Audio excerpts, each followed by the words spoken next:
wave of fire and disruption has struck critical energy infrastructure on both sides of the conflict, underscoring how vulnerable strategic lifelines have become.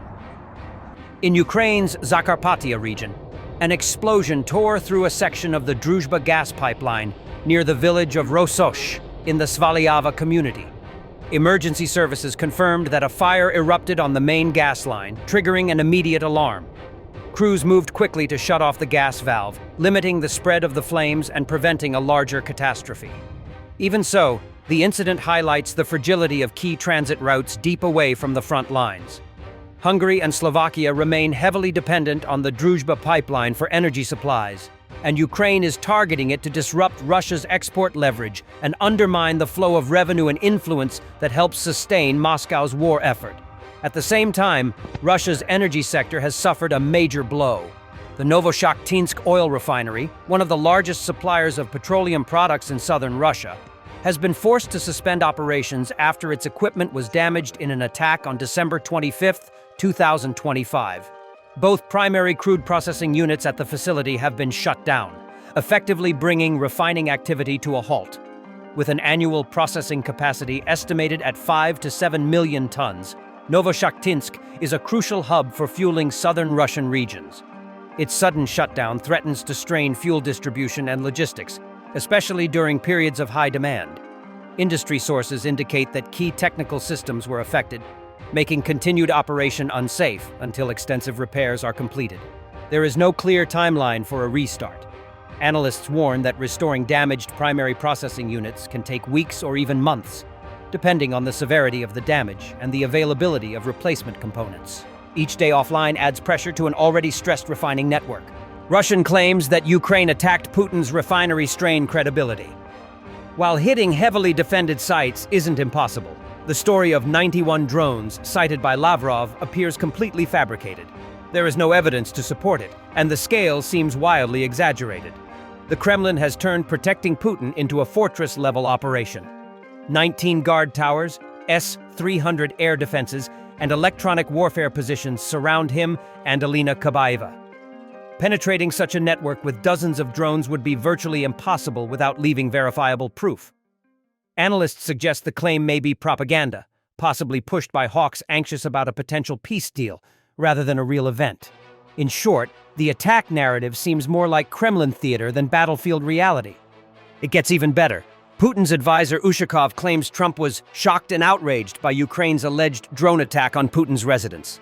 Ukraine has denied the accusation, calling it a Russian fabrication to justify further escalation.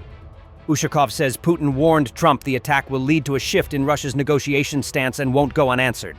Trump allegedly added, "Thank God we didn't give Zelensky tomahawks," and said the incident will affect U.S. policy toward Kyiv. Zelensky told Fox News that 87% of Ukrainians want peace, but 85% oppose withdrawing from Donbas. Everyone wants peace, but a just peace. Leaving Donbas is the worst-case scenario, a major risk, and unacceptable to Ukrainians. A referendum would not support it, he said. Right? They're very resilient. They've been fighting all this time. It's true. But they're tired. Are they ready for a deal?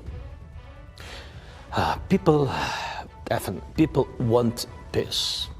Today, President Trump said, I saw the polls that 85%, maybe 87, he said first, want peace, so they agree. I said, yeah, you know, this is our life. 87% support peace. At the same time, 85% against to withdraw from East, you know, from the Donbas. It's meant that everybody wants peace, but just peace. Russia planned to fully achieve all the goals of the so-called SMO this year. The plans were grandiose, but we can now state that they did not come to fruition. They were thwarted. The enemy suffered enormous losses. Limiting the size of the Ukrainian armed forces to 800,000 troops is acceptable for Ukraine, AFU's commander-in-chief, Oleksandr Syrsky, said. The enemy's strategic plan for this current year was, well, to begin with, to completely capture and fulfill all the declared objectives of their so-called special military operation, which specifically meant seizing the entire territory of the Donetsk and Luhansk regions. The Zaporizhia region and a portion of the Dnipropetrovsk region He was building grandiose plans, but we can now state that these plans did not come to fruition, as they were all completely thwarted thanks to the courage and heroism of our soldiers, thanks to the well thought out planning and effective actions of our headquarters in planning combat operations. All of these strategic plans, despite their initial intent, were ultimately not brought to fruition. The enemy, in turn, sustained absolutely enormous and truly staggering losses. Russians say, "We're happy, we're glad to live in Russia. We definitely wouldn't want to live in another country. We like everything here. We're happy, we're proud. Only there are some small problems regarding the war and other things." We are happy, we are glad to live in Russia. We definitely wouldn't want to go to another country. We like everything, we truly like everything, we're happy, we're proud, you know. Yes, everything. The only thing, of course, that worries us about our children is of course, the war. Our sons are out there somewhere. That's the only thing that matters, no? So we wish that all of this would just end because we are worried specifically for them. Yes, for our boys, for our own, we have a son, you know? That's the only thing. And for many, many years, we've been fighting about the gas. Our only problem is the sewage system and the gas. That's the one thing we don't have. This is the one I'd like to call, but I don't know. That's basically everything. So the gas, it's connected, but not yet. Gas, thank God. Yes, they finally got it now, thank God. But there's still no waste disposal. So you go to Ananino, people just dump everything on the road. And they also... Yes, that's the one and only drawback, as it were. I just wish we could also find a way to solve this problem. So this is our... I'd really like to ask a question, but I don't know. For the first time, the United States has struck a port facility in Venezuela, which was allegedly used by drug traffickers. According to the publication, in early December, the U.S. Central Intelligence Agency used a drone to strike a port facility that the U.S. authorities believe to be a logistics center for the Venezuelan group Tren de Aragua. Drugs were allegedly stored there and loaded onto boats for transportation. At the time of the attack, no one was at the facility, so there were no casualties. The strike reportedly destroyed the facility's infrastructure. Two sources said that U.S. Special Operations Forces provided intelligence support for the operation. However, Colonel Ellie Weisskopf, a spokeswoman for the U.S. Special Operations Command, denied this. She stated that their structures did not provide support for this operation, including intelligence. At the same time, U.S. President Donald Trump mentioned the strike for the first time in an interview on December 26th, which initially did not attract much attention. The head of the White House did not provide any details, including in response to direct questions from journalists. He merely noted that the United States had destroyed a large facility where the ships come from.